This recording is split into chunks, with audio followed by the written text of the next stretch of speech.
నమస్కారం అండి. నమస్కారం సార్. సార్ ఇప్పుడు మీరు పెట్టిన ఈ సముద్రపు నాచు అనేది ఆహ్, ఈ ప్రాంతంలో ఎక్కడన్నా ఉందా? ఈ ప్రాంతంలో ఎక్కడా లేదండి. మనమే ఫస్ట్ స్టార్ట్ చేసాం. ఓకే. అయితే మీకు ఈ ఐడియా ఎలా వచ్చింది? యాక్చువల్‌గా స్పిరులినా అనేది ఒక సూపర్ ఫుడ్ అండి. ఓకే. ఈ సూపర్ ఫుడ్‌లో 60%కి పైగా ప్రోటీన్ ఉంటుంది. అయ్ మనం యాక్చువల్‌గా ఫీడింగ్ ఏదైనా పిల్లెట్స్ లాంటివి ఇచ్చుకుంటే 30-40% వరకు ఉంటుంది. ఓకే. అట్లాంటి 60% ప్రోటీన్ ఉన్నది మనం ఈ ఆక్వా రంగానికి ఇంట్రడ్యూస్ చేస్తే గనక దీనివల్ల వచ్చే బెనిఫిట్స్ కూడా అలాగే ఉంటాయి. మీ పేరండి? నా పేరు సూర్య అండి. సూర్య గారు మీరేం చదువుకున్నారు? నేను బీటెక్ చేశానండి. బీటెక్ ఐటీ సత్యభామ చెన్నైలో చేశాను. హ్మ్.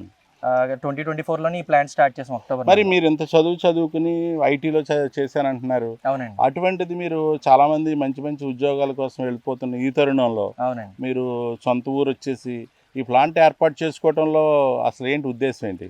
అంటే ఆక్వాకల్చర్కి నాకు ఆక్వాకల్చర్ రంగం అన్నది చాలా ఇంట్రెస్ట్ అండి. ఆ, దాని గురించి ఏదైనా ఒకటి నాకంటూ నేను వెళ్ళాలని చెప్పేసి ఇది ఒక ప్లాంట్ రెడీ చేసుకున్నాను. ఓకే.